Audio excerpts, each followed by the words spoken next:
Je vous salue dans le nom précieux et puissant de notre Seigneur Jésus-Christ, celui-là à qui nous avons donné notre vie et nous sommes très bien fiers de l'avoir fait parce que jusqu'à présent, ce nom, moi personnellement, ne m'a jamais déçu et je suis tellement encouragé à continuer à m'attacher à Christ, à le servir et c'est pour cela que je suis serviteur de Dieu, pas pour d'autres raisons, mais simplement parce que j'aime mon Jésus-Christ de Nazareth et j'espère que c'est le cas pour toi ce matin, que tu aimes Jésus. Alléluia. Nous continuons toujours notre enseignement, notre série d'enseignements sur la croissance à tout égard, après avoir vu en long et en large la croissance spirituelle qui était l'un des indispensables de tout enfant de Dieu parce que Dieu nous appelle à être des êtres spirituels. Nous avons vu comment manifester la puissance de Dieu, grandir en puissance spirituelle. Nous avons maintenant attaqué la deuxième phase de croissance que Dieu nous avait inspirée, la croissance financière, après avoir parlé en long et en large des ennemis de nos finances, de notre croissance financière. Nous avons commencé déjà à aborder depuis 2 dimanches. Aujourd'hui, ça sera le 3e dimanche. L'intelligence financière selon la parole de Dieu. Et j'avais précisé selon la parole de Dieu parce que l'intelligence financière peut s'enseigner autrement. Et nous voulons simplement puiser de la parole de Dieu afin de comprendre des principes divins qui nous permettent de prospérer financièrement. Je reviens, j'insiste encore là-dessus. Dieu veut que toi et moi, nous ayons les moyens, que nous soyons riches, mais pour Dieu. Riche pour Dieu. Il veut que nous ne soyons pas dans la disette. Il ne veut pas plutôt que nous soyons dans le manque. Il ne veut pas que nous ayons du mal à nous nourrir, à payer nos charges. Ce n'est pas là dans la volonté de Dieu. Quand tu te trouves malade et que tu n'as pas d'argent pour te soigner, quand tu es obligé de demander à chaque fois aux gens, quand tu es à la maison, tu ne sais pas comment payer la scolarité de tes enfants et que tu ne sais pas comment payer l'huile, le sel, le riz et que c'est compliqué quand les propriétaires de ta maison viennent te dire mon loyer et que tu as du mal à pouvoir le payer, ce n'est même pas glorifiant pour Dieu lorsque même nous restons encore dans la location parce que Dieu nous appelle à construire nos maisons. Dis avec moi Amen, Alléluia, afin d'y vivre et de pouvoir après notre départ laisser un endroit à nos enfants pour pouvoir vivre et continuer à exister un héritage. Alléluia. Donc, nous devons comprendre que parler d'argent, j'insiste là-dessus parce que quelqu'un peut tomber sur cette version d'enseignement et va se dire, voilà, les hommes de Dieu qui prêchent l'évangile de prospérité. Ça n'a rien à voir avec l'évangile de prospérité. L'évangile de prospérité a retiré Jésus. L'évangile de prospérité a retiré la parole de Dieu. C'est un ensemble d'enseignements de séduction pour amener le peuple de Dieu à le rendre prospère, pas à ce que le peuple de Dieu devienne prospère, mais à ce que ceux qui enseignent l'enseignement deviennent prospères. Ce n'est pas l'objectif de la parole de Dieu. L'objectif de la parole de Dieu en parlant d'argent, c'est que tu puisses être prospère, tu puisses être riche pour Dieu. Et je vais bientôt en parler de qu'est-ce que c'est que d'être exactement riche pour Dieu, parce qu'il faut qu'il y ait l'équilibre dans l'enseignement que je suis en train de donner. Alléluia. Et je pense que si tu restes, si tu veux être riche pour Dieu, alors Dieu te rendra riche. Alléluia. Parce que 2 personnes peuvent nous rendre riches. Il y a Dieu et il y a le diable. Il y a aussi notre sagesse, notre intelligence que Dieu nous a donné, certes, mais des fois, il y a Dieu, il y a le diable. Parce qu'on peut être sage et intelligent sans devenir riche. Alléluia. Donc, quand tu veux être riche, il faut que tu aies dans ton esprit d'être riche pour Dieu. Et je vais en parler tout à l'heure. Donc, je disais que depuis 2 dimanches, nous abordons l'intelligence financière selon la parole de Dieu. Et c'est très important parce que la Bible regorge de plusieurs principes pour nous faire du bien, pour nous permettre de prospérer, pour nous permettre de réussir. Et il faut les exploiter. Beaucoup de personnes qui ne sont pas chrétiennes en profitent, lisent la Bible pour comprendre beaucoup de principes ou sans même connaître la Bible, appliquent beaucoup de principes de la parole de Dieu qui leur permet de prospérer. Donc, les différentes clés pour l'intelligence financière, j'ai parlé d'abord de l'investissement, de toujours penser à faire fructifier son argent en investissant. C'est important.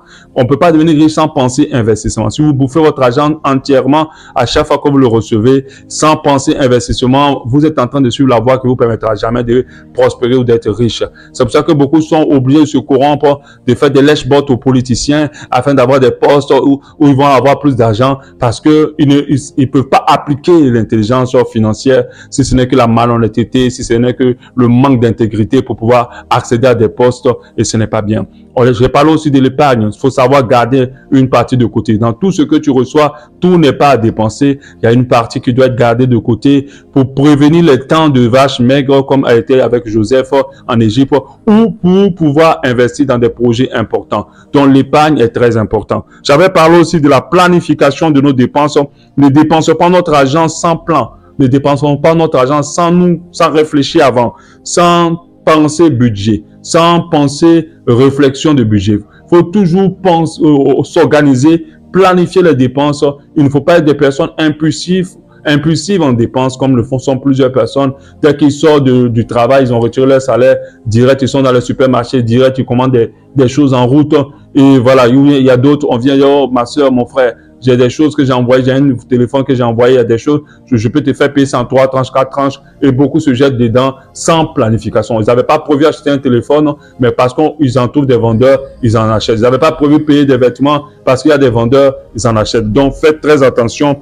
Planifiez vos dépenses dans l'intelligence financière. Et la planification fait partie de la parole de Dieu, parce que la parole de Dieu nous dit que, on avait lu tout à l'heure, on l'avait lu en Proverbe 21, 5, les projets de l'homme diligent ne mènent qu'à l'abondance, mais celui qui agit avec précipitation n'arrive qu'à la disette. Donc diligent, quand on parle de diligence, c'est quelqu'un qui prend le temps de penser avant de dépenser. Alléluia. Ah, c'est une belle rime. Quelqu'un qui prend le temps de penser avant de dépenser. Donc, il faut planifier ses dépenses. Alléluia. Et là, le quatrième point, c'est le point financier. Avoir une vue, un regard sur ses dépenses. Combien je gagne et combien je dépense et dans quoi. Afin de pouvoir rectifier le tir. Toute bonne entreprise, toute bonne société pense toujours à mentionner toutes les rentrées et pense toujours à mentionner toutes les sorties. Même les sorties les plus minimes sont mentionnées afin de pouvoir rectifier les tirs financiers, de pouvoir mieux s'organiser dans les dépenses. Et c'est très important. On peut réduire certains par rapport, par exemple, à l'église, à Abba Shalom. Nous avons une comptabilité. Tout ce qui rentre est mentionné, tout ce qui sort, même les dons aux âmes sont mentionnés, tout est mentionné. Après, on peut regarder pour dire, ah, mais là, on paye trop de courant, là, on fait trop de dons, on fait trop de dons, ou ça. Et puis là, ça, vous voyez, ça nous laisse toujours la caisse vide, faisons ça, faisons ci, faisons ça. Toujours dans la comptabilité de l'église, on a toujours une épargne. Tout ce qui rentre, 10% est retiré pour être mis de côté et envoyé dans le compte bancaire. On ne sait jamais, on ne sait jamais. Le jour où on aura besoin de cet argent dans l'urgence, on pourra gérer les situations compliquées. Des fois, quand on est dans des temps de vaches maigres, où l'église n'a pas beaucoup donné, où l'argent n'a pas été assez pour payer le loyer, on se retrouve bien sûr avec Madame Vélé, parce que en tant que pasteur, je ne suis pas le seul signataire qui peut retirer l'argent. Je me permets de le dire parce que c'est important pour ne pas avoir des dérapages ou des dérives. J'ai quelqu'un avec moi qui m'accompagne toujours en banque. Il faut nos 2 signatures pour que l'argent soit retiré. Et quand on retire cet argent, on peut gérer des fois les situations difficiles quand l'argent n'est pas rentré, parce que je vous avoue que l'église Abba Shalom, c'est pas une église où les gens donnent vraiment beaucoup. Je comprends aussi que certains n'ont pas les moyens de le faire. Plusieurs ont le désir vraiment de le faire, mais n'arrivent pas. Bon, même si on a eu des situations de personnes pour qui on a prié et que Dieu a vraiment béni, et puis après ces personnes n'ont pas pu réagir comme ils avaient prévu le faire. Mais quand cela en tienne, je pense que l'église Abba Shalom a besoin de rentrer dans une dimension financière plus élevée. Mais cette dimension est possible que par les membres. Donc quand Dieu va te rendre riche, et quand tu seras riche, pense à cette assemblée. Alléluia, que Dieu te bénisse. Donc le point financier, c'est très important de pouvoir le faire. C'est pas sage de dépenser sans savoir qu'est-ce qu'on dépense, sans avoir un point. Si on te dit ton salaire de l'année, le mois passé, qu'est-ce que tu as exactement fait avec ça? Ou l'argent que tu as gagné de tel endroit, qu'est-ce que tu as fait avec ça? Tu vas te rendre compte qu'en mentionnant tout, et qu'il y a des choses que tu n'aurais pas pu payer, que tu ne devrais pas payer, et tu vas plutôt t'organiser à ne pas le refaire. J'ai parlé du troisième point, c'est la gestion responsable de nos finances, à savoir dépenser notre argent de manière intelligente. Ne pas aller investir l'argent dans des choses qui peuvent attendre pendant qu'il y a des choses prioritaires. Il ne faut pas investir son argent dans les vices, pour des choses qui nous poussent au péché, des choses qui ne nous permettent même pas d'avancer, qui détruisent notre vie et notre avenir. Faisons très attention. Je ne vais pas tarder sur ça, je veux qu'on continue pour ne pas que le message soit long. Donc pour la suite des choses, on va voir les deux dernières clés aujourd'hui. Et ces 2 dernières clés, ça sera la clé 6 et la clé 7 pour l'intelligence financière selon la parole de Dieu. J'insiste sur le selon la parole de Dieu, parce que tout ce que je dis là a une justification biblique et nous savons que le monde est régi par les principes de Dieu et la Bible regorge la majorité des principes de Dieu. Alléluia. Donc, la prochaine clé, c'est l'endettement intelligent. L'endettement intelligent. Alléluia. Plusieurs personnes s'endettent même de la mauvaise manière. Les dettes, tout le monde en a en général, même les entreprises, les pays, les riches même ont des dettes. Tout le monde a des dettes. C'est vrai qu'il y a des personnes qui sont là, qui m'écoutent, qui ne prennent jamais de dettes, qui n'ont pas de dettes, qui se privent d'en prendre. Et ce genre de personnes sont rares. Alléluia. Elle se base sur la parole de Proverbe 22, 26 qui dit « Ne sois pas parmi ceux qui prennent des engagements, parmi ceux qui cautionnent pour des dettes. Si tu n'as pas de quoi payer, pourquoi voudrais-tu qu'on t'enlève ton lit du dessus de toi ?» Puis Habakkuk 2.6 qui dit « Malheur à celui qui accumule ce qui n'est pas à lui, jusqu'à quand? Malheur à celui qui augmente le fardeau de ses dettes. » Donc sur la base de ces paroles, il y a des gens qui ne prennent pas de dettes. Même pas sur la base de ces paroles, il y a une parole qui dit « Ne devez rien à personne si ce n'est que l'amour. » Donc Dieu ne nous encourage pas en griffe selon la parole de Dieu à nous endetter. Ce n'est pas une bonne chose. Mais ce n'est pas pour autant que l'endettement est une mauvaise chose. La dette est très importante. C'est une bonne chose dans la gestion et dans l'intelligence financière. L'endettement fait partie de l'intelligence financière et je dirais de l'intelligence financière selon Dieu. Alléluia. Alléluia. Amen. Donc, pour nous faire comprendre que les personnes qui n'ont pas de dette, elles sont très rares. Par contre, on a tous des dettes. Et malheureusement, beaucoup s'endettent pas de manière intelligente. Beaucoup s'endettent pas de manière sage et sont dans des problèmes. Et les finances ont du mal à s'accroître. Alléluia. Comme je l'ai dit, l'endettement n'est pas une mauvaise chose. Et à condition qu'on le fasse plutôt avec intelligence. L'endettement intelligent, à quoi cela consiste exactement? Consiste à emprunter de l'argent de manière stratégique afin d'atteindre des objectifs financiers. Il s'agit d'utiliser la dette à votre avantage pour faire croître votre patrimoine. Donc, on s'endette pour avoir beaucoup plus d'argent. On ne s'endette pas pour un plaisir. On ne s'endette pas pour quelque chose de simple, de banal qui peut attendre. On ne s'endette pas pour ces choses-là. C'est un endettement qui va te permettre d'avoir plus. On appelle cela de l'endettement intelligent pour améliorer ta situation financière. Ça fait partie de l'intelligence financière. Si tu veux accroître tes finances, si tu veux gagner beaucoup plus, tu dois comprendre que l'endettement peut t'aider, mais l'endettement intelligent. Alléluia. Regardez ce que la parole de Dieu dit. Il dit que on donnera à celui qui a et on retirera à celui qui n'a pas le peu qu'il a. Tu dois comprendre que quand quelqu'un vient vers toi pour dire « Oh, donne-moi une dette, j'ai besoin d'un peu d'argent pour régler tel problème. » C'est pas mauvais de soutenir les frères. C'est une très bonne chose de les aider. Mais une fois, deux fois, trois fois, quatre fois, cette personne ne s'endette pas de manière intelligente. Même si c'est pour rembourser, elle ne s'endette pas de manière intelligente. Alléluia. Tu dois comprendre qu'elle n'est pas très sage, elle n'est pas très intelligente. Et toi-même qui fais ça, fais très attention. Tu dois des fois demander à quelqu'un, donne-moi tel montant, j'ai besoin de tel argent parce qu'il y a tel projet qui est dans mon esprit et que j'aimerais financer ce projet-là et je te rembourserai ton argent. Et non seulement, si ton projet est solide et viable et c'est un bon business, tu peux non seulement rembourser l'argent de cette personne et puis en plus de ça, gagner de l'argent pour ne même plus encore à demander. Alléluia. On appelle ça de l'endettement intelligent. Intelligent plutôt. Donc, il faut le voir. Voici quelques clés ou quelques points ou quelques piliers, je pourrais dire, de l'endettement intelligent. Emprunter uniquement pour des investissements qui rapportent plus que le coût de l'emprunt. Donc, tu dois emprunter pour investir.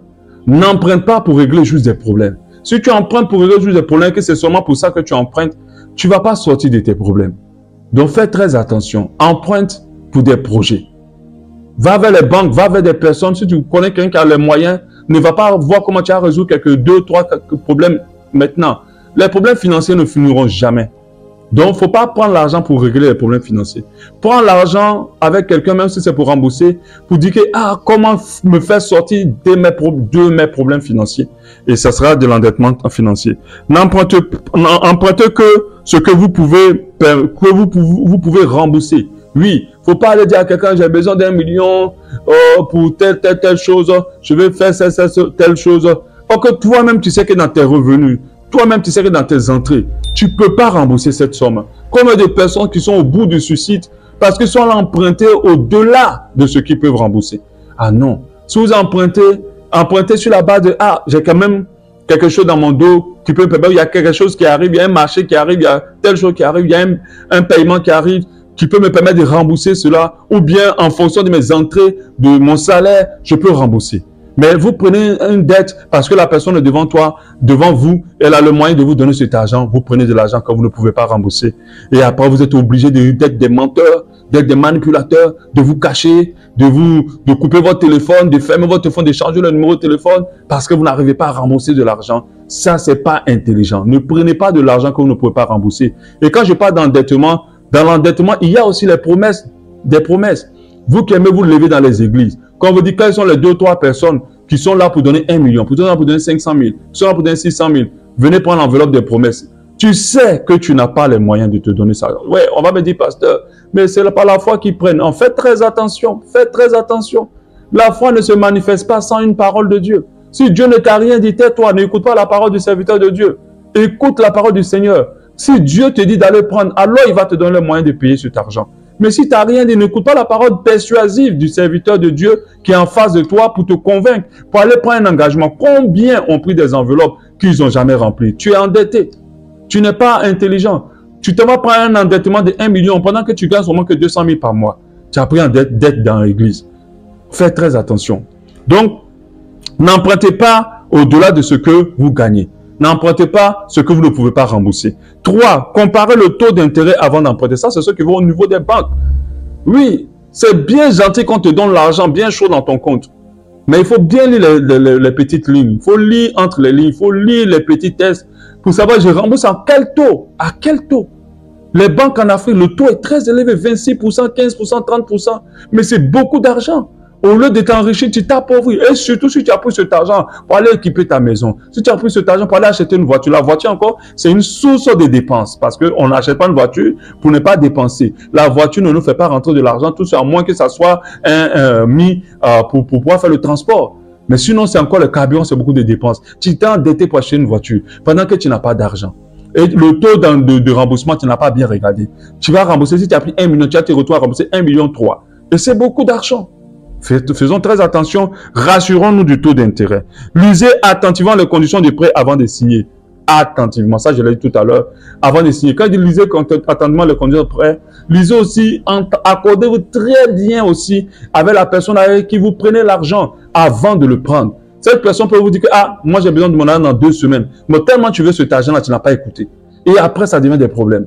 Si tu sais que 2 semaines, ce n'est pas possible pour toi, vous me dire à la personne, ah, laisse-moi 1 mois ou 2 mois. Négocie avant. Alléluia. C'est intelligent. Parce que des fois, quand on s'endette, on ne réfléchit pas à la suite. Ce qui nous intéresse, c'est l'argent qu'on veut maintenant pour résoudre les problèmes ou pour faire telle ou telle chose. Mais ce n'est pas intelligent. Regarde bien les conditions. Lis bien les conditions de l'endettement. Rassure-toi qu'il n'y a rien qui ne te piège ou il n'y a rien qui va te mettre en mal par rapport à la personne ou à la structure vers laquelle tu prends cette dette. Alléluia. 5. Remboursez vos dettes le plus rapidement possible. Quand tu t'endettes, rembourse. Combien de personnes? Moi-même, je suis dedans, ça m'arrive. Des fois, vous avez les moyens de rembourser les dettes, mais vous prenez l'argent pour sortir avec les enfants, vous prenez l'argent pour aller à tel endroit, vous prenez l'argent pour investir dans des vêtements qui coûtent cher. Vous faites plein de choses. Pourtant, cet argent-là peut rembourser une dette. Rembourser rapidement. Parce que plus une dette prend du temps, plus elle est difficile à rembourser. Plus elles deviennent difficiles à rembourser. Et plus c'est en train de dégrader votre relation avec la personne, plus ça met en mal la personne qui vous a donné. Et des fois, le manque de confiance s'opère. Alléluia. Amen. Faites très attention. La Bible dit, la main qui demande est l'esclave de celle qui donne.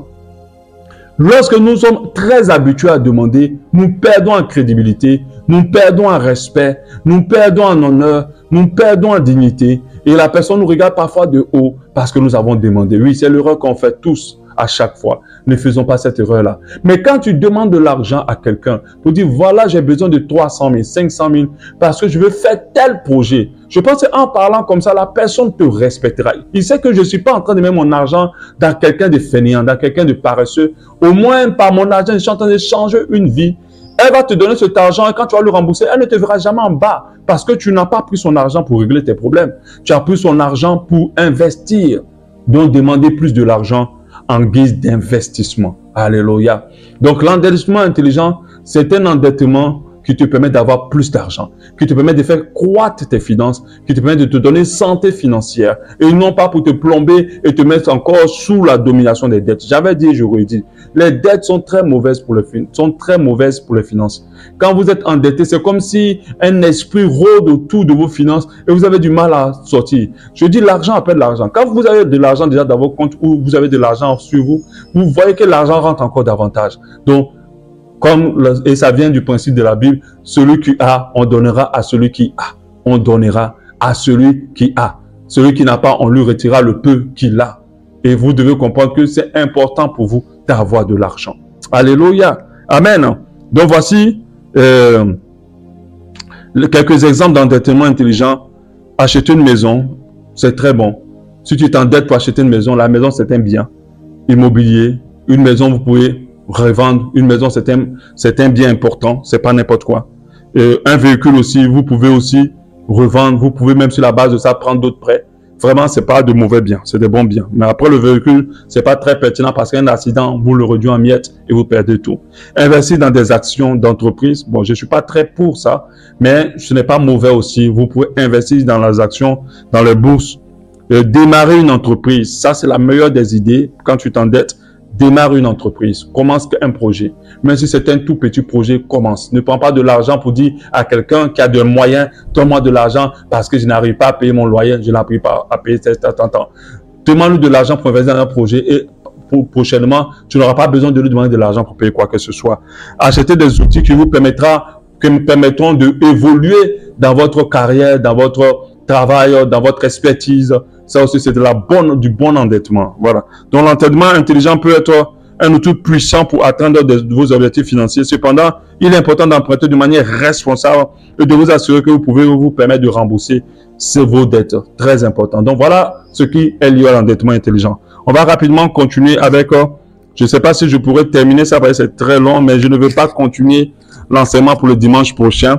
La 7e clé qui est l'une des clés très importantes, c'est la dîme, l'offrande, les offrandes et le monde. La dîme, les offrandes et le monde.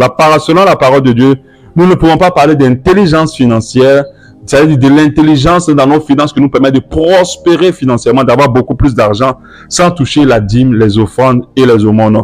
Nous savons très bien que c'est l'un des moyens les plus puissants d'augmenter nos finances, de prospérer financièrement, de protéger nos finances contre des dévoreurs. Alléluia. Et c'est le moyen le plus important, c'est en payant la dîme, en payant les offrandes, en faisant des aumônes. La parole de Dieu nous dit en Proverbe 11, 23. Le désir des justes, c'est seulement le bien. L'attente des méchants, c'est la fureur. Il dit, tel qui donne librement devient plus riche. Tel qui donne librement devient plus riche. Et tel qui épargne à l'excès ne fait que s'appauvrir. Donc l'épargne sans investissement, sans donner, va nous conduire à l'appauvrissement. Alléluia. Et regardez ce que la Bible au verset 25. L'âme bienfaisante sera rassasiée et celui qui arrose sera lui-même arrosé. L'âme bienfaisante sera rassasiée et celui qui arrose sera lui-même arrosé. La dîme, l'offrande, l'aumône font partie de l'intelligence financière selon la parole de Dieu. Nous devons les intégrer dans la gestion de nos finances. Absolument. Afin que nous puissions prospérer financièrement. Cette façon de faire respecte la loi, comme je l'ai dit, de la sémence et de la moisson de Proverbe 11, 23. Nous devons comprendre que celui qui sème, celui qui donne s'enrichit, mais celui qui retient s'appauvrit. C'est ce que la parole de Dieu nous dit. Quand tu mets si tu gardes toutes les graines à chaque récolte sans s'aimer, sache qu'au fur des années, tu vas t'appauvrir. Mais si tu apprends à investir une partie, sache qu'à un moment donné, tu vas prospérer. Parce qu'une graine, c'est un arbre, c'est des fruits. C'est encore plusieurs graines. Imagine beaucoup de graines, plusieurs arbres, plusieurs fruits. Et la richesse devient ton partage. La loi de la sémence est très importante. De donner est très important. Le donner est très important. Les offrandes, la dîme et l'aumône. Alléluia. Je vais parler des 3 éléments séparément pour que tu comprennes vraiment l'importance de chacun d'eux. Parlons de la dîme. La dîme, c'est le 10e de tous tes revenus. Revenu, c'est ce qui te revient à toi. L'argent que toi, tu gagnes. Par le commerce, par ton salaire, par toute chose où qu'on te donne, c'est à toi. Si on te donne 100 000, c'est ton argent, ça te revient. Donc, c'est pour toi. Donc, c'est la 10e de tous tes revenus. Malheureusement, certains chrétiens combattent la dîme et disent qu'il ne faut pas la payer parce que c'est de la loi. Oui, dans la loi, la dîme est citée, mais vous devez comprendre que, alléluia, que c'est une chose très importante à payer parce que la première dîme n'a pas été payée dans la loi, elle a été payée hors de la loi. C'est la dîme qu'Abraham a donnée, alléluia, à Melchisédek. Elle a été payée hors de la loi. Amen. Nous devons comprendre que tout ce que nous gagnons, c'est Dieu qui nous le donne. L'argent que tu gagnes là, Dieu n'a pas besoin de ça. J'ai écouté l'enseignement récemment d'une personne sur la dîme. Dieu n'a pas besoin de ton argent. Tu dois comprendre qu'il ne te demande pas de s'aimer, de donner ta dîme parce qu'il veut utiliser ta dîme, parce que lui-même il est tellement pauvre, il a besoin de ton argent. C'est un acte de reconnaissance, la dîme, payer la dîme. C'est un acte de reconnaissance et un acte d'obéissance envers Dieu. Alléluia. Un acte de reconnaissance, un acte d'obéissance envers Dieu. Pour ceux qui veulent la référence d'Abraham, c'est Genèse 14, 20. Béni soit le Dieu très haut qui a livré tes ennemis entre tes mains. Et Abraham lui donna la dîme de tout. Ça, c'est avant la loi. Alléluia. La parole de Dieu nous dit, le fait de payer la dîme ouvre les écluses des cieux. Écluses des cieux, c'est lorsque la grâce de Dieu tombe sur ta vie. Malachie 3, 10. Apportez à la maison du trésor toutes les dîmes, afin qu'il y ait de la nourriture dans ma maison. Mettez-moi de la sorte à l'épreuve, dit l'Éternel des armées, et vous verrez si je n'ouvre pas sur vous, si je n'ouvre pas pour vous plutôt les écluses des cieux, et si je ne repens pas sur vous la bénédiction en abondance. Alléluia. Amen. Donc nous devons comprendre que elle doit être payée. C'est la 10e de tous nos revenus. La 10e part de tous nos revenus. Dès que nous gagnons 100 000, c'est 10 000 que nous mettons dans l'enveloppe et nous apportons dans la maison de Dieu. La dîme est payée dans la maison de Dieu. La dîme est payée au sacrificateur. La dîme n'est pas payée n'importe où. La dîme n'est pas payée à n'importe qui. Elle est surtout payée à celui qui t'entretient dans la foi, celui qui t'enseigne dans la maison de Dieu. Là où tu pries, tu fais ton enveloppe. Pas besoin de mentionner le nom, pas besoin de dire qui donne. Je sais qu'il y a certaines églises qui le font, je ne les juge pas. Mais je pense que payer sa dîme, c'est entre toi et Dieu. Alléluia, c'est entre toi et Dieu, parce que c'est envers Dieu que tu dois être obéissant. Alléluia. Si tu devais payer 50 000 et que tu mets 15 000 et puis tu mets 10 000, peut-être ton pasteur va dire vraiment il est très fidèle dans sa dîme, mais Dieu va dire infidèle parce que tu ne payes pas les 10%. Alléluia. C'est entre toi et Dieu. Ça, c'est la dîme. Par rapport aux offrandes, les offrandes sont non seulement volontaires, libres, et elles sont sans contrainte. C'est l'argent que nous donnons à Dieu en guide de reconnaissance. La dîme, c'est reconnaissance et obéissance. Les offrandes, c'est vraiment reconnaissance. C'est notre louange aussi. C'est-à-dire que quand on dit louer Dieu, c'est de lui apporter aussi ce que nous avons avec gratitude. C'est de l'adorer Dieu. C'est de lui apporter nos offrandes. Et c'est une bonne chose de cultiver l'offrande. C'est très important de pouvoir ne pas venir tout le temps dans la maison de Dieu sans rien apporter et de pouvoir apporter quelque chose. Luc 6, 38 dit, donnez et il vous sera donné. On versera dans votre sein une bonne mesure serrée, secouée et qui déborde, quand on vous mesurera avec la mesure dont vous serez mesuré. Si vous apprenez à donner dans la maison de Dieu, Dieu vous donnera.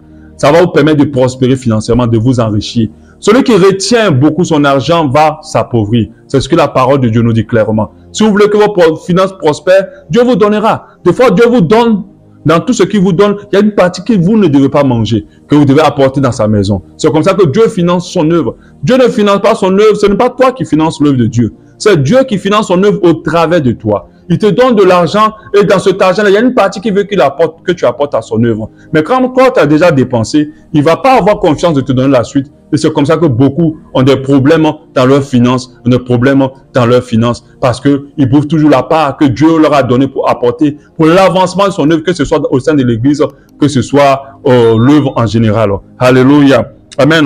Donc nous devons comprendre que l'offrande fait partie du culte, fait partie de la vie du chrétien. Nous devons toujours apprendre à les préparer bien avant, à les mettre de côté, à penser de ne jamais partir dans la maison de Dieu sans offrande, à ne pas donner à Dieu comme il a fait avec la femme qui a apporté les 2 pièces, notre superflu, ce que nous ne voulons pas, mais apporter à Dieu ce que nous considérons, ce que nous avons pris le temps de préparer et à lui donner. C'est vrai que nous tous on fait cette erreur-là. On pense à donner à Dieu lorsqu'on dit « Ah, il est le temps de donner ». C'est là qu'on fouille, on regarde un peu, on voit ce qu'on peut donner. Ou bien si en route, on fait la monnaie, on veut seulement donner pour que l'acte de donner devant tout le monde puisse être fait. Mais on vient jeter 500, on vient jeter 100 francs parce que on veut donner. Mais quand tu fonctionnes comme ça, ce n'est pas à l'église que tu fais du mal. Ce n'est pas à l'église que tu gagnes. C'est à toi que tu fais du mal et tu fais du mal à tes finances. Tu fais du mal à ta prospérité. Tu fais du mal à ta richesse. Parce que tu es en train de donner à Dieu du superflu. Tu es en train de donner à Dieu tes miettes. Et tu ne vas pas prospérer. Tu ne vas pas aller loin. Tes finances ne vont pas évoluer. Donc fais très attention à ce que tu donnes à Dieu. Alléluia. À ce que tu donnes à Dieu. Amen. Il faut que tout le temps nous pensons à donner à Dieu. Si on revient sur notre passage Proverbe 11, 24, tel qui donne librement devient plus riche. Tel qui donne librement devient plus riche. Et tel qui épargne à l'excès ne fait que s'appauvrir. Donc quand tu gagnes de l'argent, en semaine, qu'est-ce que Dieu t'a donné? Tu as reçu des paiements, tu as reçu ton salaire, tu as reçu de l'argent. Dieu t'a vraiment béni. Mais quand tu viens à l'église, tu as mis 1000 francs à côté, tu as jeté dedans. Pendant que tu peux donner à Dieu à la dimension de laquelle il t'a béni. Si tu es fidèle dans ces choses-là, Dieu te permettra de prospérer davantage dans les finances. Parce que Dieu donne beaucoup aux personnes qui ont la main libre. Dieu donne pas la main généreuse, la main qui ne se retient pas, qui ne se ferme pas. Dieu donne beaucoup à ceux qui ne ferment pas leurs mains. Il leur apporte énormément. Donc moins tu fermes ta main, plus tu gagneras de la part du Seigneur, plus tu te béniras. Moins tu fermes la main, Dieu te permettra de prospérer. Alléluia. L'intelligence financière fait partie absolument de cela. Ça fait partie absolument du fait de donner. Absolument. Selon la parole de Dieu. Alléluia. Et le troisième élément, c'est l'aumône. Je vais aller vite parce que je suis déjà à 31 minutes. L'aumône, c'est le fait que notre argent va pour aider ceux qui sont dans le besoin. On parle de la charité. Même les personnes qui ne connaissent pas Dieu accordent de l'importance à la charité. Les entreprises comme Bill Gates, comme Apple, comme Microsoft, toutes ces grosses entreprises, même Orange, ils ont tout ce qu'ils appellent un système RSE. Responsabilité, quelque chose social, j'ai un peu oublié, responsabilité d'entreprise sociale, un truc en RSE. J'ai oublié le nom, mais je connais très bien. C'est que dans tout ce qu'ils gagnent, ils ont un budget qu'ils votent pour aider les associations et les personnes dans le besoin. Je ne sais pas qui leur a inspiré ça, mais ils ont compris qu'en agissant comme ça, ils font prospérer leur entreprise et maintiennent la prospérité et l'évolution de leur entreprise. C'est une entreprise qui s'est créée sans système, sans un département RSE. C'est une entreprise qui est appelée à couler. Toutes les grosses entreprises dans le monde entier ont un département RSE. Vous savez, le monde, c'est le fait de donner aux pauvres, de donner à ceux qui sont dans le besoin, d'avoir de la compassion, de la charité pour les plus faibles et de pouvoir les soutenir avec nos finances. Alléluia. La Bible encourage beaucoup le monde. Le monde fait partie des moyens de l'enrichissement. Il est très important, Seigneur, il est très important pour le Seigneur plutôt, que nous puissions apporter le monde, que nous puissions aider les gens dans le besoin. Un chrétien qui pense qu'à lui, qui dans tout ce qu'il gagne, il n'y a pas 5 francs qui va aider les gens, tu vas avoir des problèmes. Peut-être que Dieu a réservé une dimension de richesse pour toi, mais cette dimension-là, tu ne l'atteindras jamais parce que ton argent, tu as payé ta dîme, tu as donné quelques offrandes, mais tu ne penses pas à ceux qui sont dans le besoin. Toujours ton argent, il est calculé. Tout ton argent ne peut même pas soutenir les gens qui ont le besoin. Tu ne vas pas aller quelque part. Tes finances resteront comme ça pendant que Dieu a réservé une dimension plus élevée pour toi. Fais très attention. L'aumône fait partie de la progression, la richesse. Celui qui donne il recevra. La Bible dit que lorsque nous donnons de l'aumône, Matthieu 6, 2, lors donc que tu fais l'aumône, ne sonne pas de la trompette devant toi, comme font les hypocrites dans les synagogues et dans les rues, afin d'être glorifiés par les hommes. Je vous le dis en vérité, ils reçoivent de leur récompense. Donc, ça dit quand tu aides quelqu'un, faut pas dire, ouais, c'est moi qui l'ai aidé, c'est moi qui ai payé son école, c'est moi-même qui l'ai. J'ai même acheté un sac de riz la dernière fois, je l'ai. Non, faut pas le faire. Parce que derrière ça, il y a une bénédiction. Mais quand tu fais de l'aumône, que ta main gauche ne sache pas ce que ta main droite fait, afin que ton aumône se fasse en secret, et ton Père, la parole de Dieu dit, qui voit dans le secret, te le rendra. Dieu bénit ceux qui soutiennent ceux qui sont dans le besoin. Dieu bénit ceux qui soutiennent ceux qui sont dans le besoin. Donc fais très attention. Quand tu payes le corps de quelqu'un, quand tu payes quelqu'un qui est quand tu donnes de l'argent à quelqu'un dans des besoins, quand tu héberges quelqu'un, tout ça c'est de l'aumône parce que héberger c'est des finances que tu dépenses.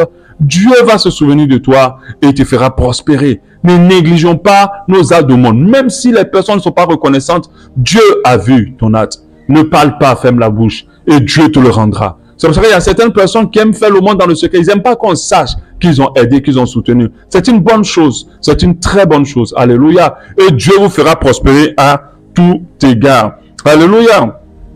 Amen. C'est très important que dans la planification de nos dépenses, nous devons penser à tout ça, à la dîme. Quand tu gagnes ton argent, j'enlève d'abord pour Dieu. Je mets un peu à côté que je vais prendre tous les dimanches pour amener en offrande. Et puis je pense à qui je peux soutenir ce mois-ci. Je suis attentif aux besoins des gens autour de moi ou dans l'église.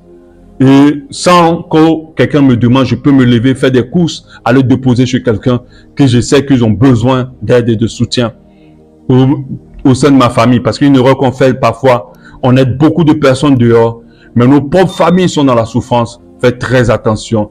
Il faut soutenir aussi vos parents aussi. Ça fait partie de l'aumône s'ils sont dans le besoin. Il faut les soutenir, même si des fois ça vient à la redevance. Ne rentrez pas dans cet esprit de redevance. Mais s'il y a quelqu'un dans ta famille qui a des besoins, tu peux le soutenir aussi. Ça fait partie de l'aumône. Parce que cette personne ne s'en sort pas. Très important. Alléluia. Amen. Donc nous devons comprendre que la loi de la sémence et de la récolte s'applique à ces choses-là. Si nous adoptons des bonnes attitudes saines telles que l'épargne, l'investissement, la gestion prudente de nos dettes, nous récolterons la sécurité financière et la prospérité plus longue à long terme. Alléluia. À l'inverse, si nous adoptons des attitudes financières malsaines telles que les dépenses excessives, surendettement, investissement imprudent, nous allons rater beaucoup de choses. Quand on nous demande de donner à l'église, c'est pour l'œuvre de Dieu que l'œuvre de Dieu avance, mais aussi c'est pour notre enrichissement. Car celui qui donne reçoit au centuple. Donc quand on prie, on dit donner dans la maison de Dieu, qu'on nous donne les enseignements pour dans ce sens-là. C'est vrai que certains le font pour s'enrichir, mais ce n'est pas le cas de notre assemblée et ce n'est pas le cas de beaucoup d'assemblées. Donnez vraiment, surtout quand l'assemblée est sincère, donnez. Il n'y a pas une meilleure terre d'investir que dans une église qui est véritable dans le Seigneur, que dans les personnes qui sont pauvres, qui sont dans le manquement, que dans les œuvres caritatives qui ont besoin de soutien. Dieu va te permettre de prospérer à tout égard. Que le Seigneur te bénisse. J'ai terminé cet enseignement sur les 7 clés de l'intelligence financière selon la parole de Dieu. Dimanche prochain, je vais continuer. La Bible me demande d'insister parce que à Abba Shalom, il faut que des riches et des riches femmes se créent dans cette assemblée, que nous prospérons financièrement. Alléluia. Et plus l'enseignement est donné, plus la bénédiction de Dieu vous poursuivra. Le bonheur et la grâce sera votre partage et les richesses de tout part seront votre partage. Donc la semaine prochaine, je vais parler des 5 facettes du dévoreur de nos finances. Les 5 facettes du dévoreur de nos finances. Le dévoreur, c'est celui-là qui bouffe ton argent sans ton accord et qui s'arrange à ce que même si tu as gagné beaucoup d'argent, tu te retrouves toujours à zéro. Ça, c'est le dévoreur. Et je vais te parler de comment il agit afin que tu neutralises ses œuvres sur tes finances et que tes finances puissent prospérer. Que Dieu te garde et à dimanche prochain. Amen.